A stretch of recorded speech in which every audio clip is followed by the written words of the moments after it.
Last month, a woman in Boston sat in a high-end coffee shop, staring at her laptop screen. She has a master's degree from an Ivy League university, makes $185,000 a year as a senior consultant, and speaks 3 languages. On paper, she is an intellectual heavyweight.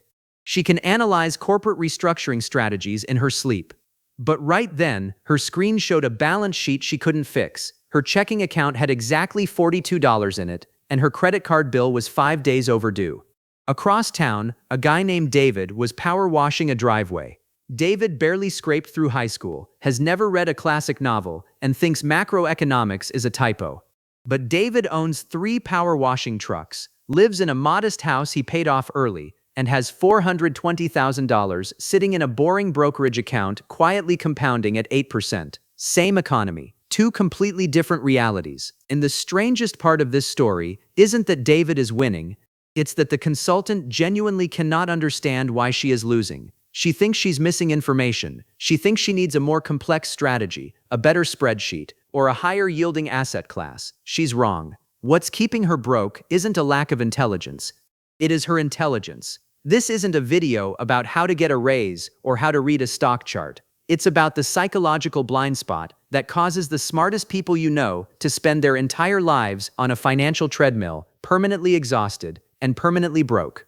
My name is Nick, and I've spent way too much time looking at why elite academic degrees and high IQ brains consistently fail at the simplest math problem on earth. If you've ever felt like you're too smart to be this stressed about money, hit subscribe, because by the end of this video, you'll realize that your brain has been actively outsmarting your wallet. Let's start with a brutal truth that makes highly educated people incredibly uncomfortable. Wealth accumulation has almost zero correlation with your IQ. We've been conditioned to believe that the world is a meritocracy based on intellect. You study hard, you get the grades, you get the credential, and the wealth naturally follows. But inside the real world, your brain has a glitch. Behavioral economists call it complexity bias. It's a human tendency to look at a simple problem and assume the solution must be complicated. And nobody suffers from complexity bias more than smart people. Think about how a high IQ mind works. If you spent years solving differential equations, writing complex code, or diagnosing rare medical conditions, your brain is trained to hunt for nuance. You are paid to navigate intricacy. So, when a smart person sits down to look at personal finance, they look at the basic rule of wealth. Spend less than you earn and invest the difference in a boring index fund, and their brain rejects it. It feels too stupid. It feels insulting. They assume that because they have a big brain, they need a big strategy. They start analyzing options trading, looking into leveraged real estate syndications, or trying to pick individual tech stocks before the earnings report. They turn a simple game of momentum into an intellectual puzzle. There was a study where researchers tracked the investment performance of members of Mensa, an organization exclusively for people with IQs in the top 2%. The researchers tracked them over a multi-year period, expecting to find a group of market-beating geniuses. Instead, they discovered that the high IQ investors underperformed the broader market by an average of almost 4 percentage points per year. They didn't lose because they were stupid. They lost because they were trying to prove they were smart. They overtraded, overanalyzed, and turned a steady compounding machine into an intellectual battlefield. Meanwhile, David, our power-washing friend, doesn't know enough to overcomplicate the math. He sets up an auto-pay for $500 a month into an index fund, forgets the password, and goes back to washing concrete. He isn't fighting his own brain. He's just letting the machinery work. But complexity bias is only the first layer of the trap. The second layer is much more expensive, and it's what I call the status tax. When you earn an elite degree or climb into a high-prestige profession, your income doesn't just come with a paycheck. It comes with an unspoken script. If you are a corporate attorney, a surgeon, or a tech executive making $200,000 a year, you are surrounded by peers who are playing a very specific game. You are expected to live in a certain zip code. You are expected to drive a car that matches your title. You are expected to send your kids to schools that look good in a holiday card. This isn't just vanity. It's cultural programming. Smart people are hyper-aware of social hierarchies. They spent their youth competing for gold stars, class ranks, and institutional validation. That competitive drive doesn't disappear when they graduate. It just migrates from the gradebook to the balance sheet. So, what happens?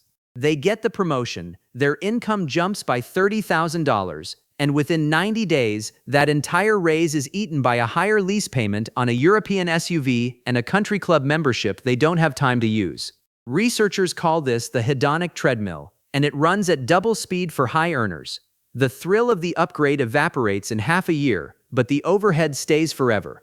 This is how you end up with households pulling in $250,000 a year who are genuinely one missed bonus away from financial ruin. Their wealth isn't hiding in an account, it's parked in the driveway, rotting. They are trading their ultimate freedom for the appearance of success. They've allowed their credentials to become an overhead cost rather than an asset. Sit with that for a second. If your income goes up and your lifestyle matches it dollar for dollar, you haven't built wealth, you've just built a higher stakes cage. Logan from our previous conversations is sweating a car repair because his cash is trapped in a lifestyle he can't afford to drop. Quick favor before we look at the math that exposes this entire illusion. If this is hitting a little too close to home or making things click, hit the like button. It's free, it takes a second, and it signals to the algorithm that people want sober financial reality instead of hype. Let's look at the actual math of how smart people outsmart themselves, because numbers don't care about your resume. Let's take two individuals. Alex, a highly intellectual financial analyst who reads market white papers for fun, and Brian, a school teacher who cuts lawns on weekends. Alex decides he's going to use his intellect to beat the system. He splits his capital into sector-specific ETFs, hedges with puts, trades on macro indicators, and incurs an average asset fee of about 0.8% across his portfolio. Because of his active management and the emotional friction of trying to time the market, his average annualized return over 20 years hits a respectable 6.5%. Brian, on the other hand, admits he has no idea what the Federal Reserve is going to do next Tuesday. He picks one boring total market index fund with an expense ratio of 0.03%. He sets up an automated transfer of $400 a month and pledges to never look at it. He captures the historical long-run market average of roughly 9.5%. Let's run the compounding lever over 25 years. Alex, with his high IQ strategy and constant adjustments, ends up with about $280,000. Brian, using a strategy that requires the intellectual capacity of a toaster, ends up with over $510,000. Same capital input, wildly different outcomes. The smarter guy lost $250,000 to fees, friction, and arrogance. The market doesn't reward difficulty. This isn't Olympic diving where you get extra points for the degree of difficulty of your execution. The stock market pays you for your behavior, not your brainpower. And that brings us to the core psychological trap of the intellectual elite, the illusion of control. Smart people are used to solving problems by exerting effort. If they want an A in organic chemistry, they study an extra 20 hours. If they want to close a corporate merger, they pull 3 consecutive all-nighters. They are conditioned to believe that input directly determines output. But investing is the only discipline on earth where the best strategy is to do absolutely nothing for 40 years. For a smart person, doing nothing feels terrifying. It feels lazy. It triggers their anxiety. So when the market drops 10%, their high-effort brain kicks into gear. They read news feeds, they check valuations, they convince themselves that this time is different, and they sell their positions to preserve capital. They turn off the oven right before the food is done. Meanwhile, the person who doesn't track the news cycle just leaves the machine on autopay. They cross what I call the crossover point, the exact milestone where the money generated by the portfolio out-earns the money you physically contribute. At that moment, your wealth shifts from an earned metric to an architectural metric. It stops being about how hard you work and starts being about how long you've been stubborn. So, how do you break the cycle if you're trapped in the smart person loop? It requires 3 specific identity adjustments. First, you have to divorce your self-worth from your net worth.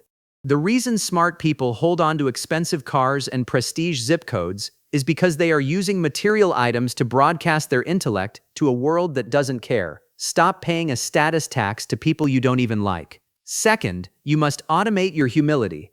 If you know you have a complex brain that likes to tinker, take the option away from yourself. Set up your investments to transfer the day after you get paid, before your brain has a chance to formulate a thesis on why you should buy chip stocks instead.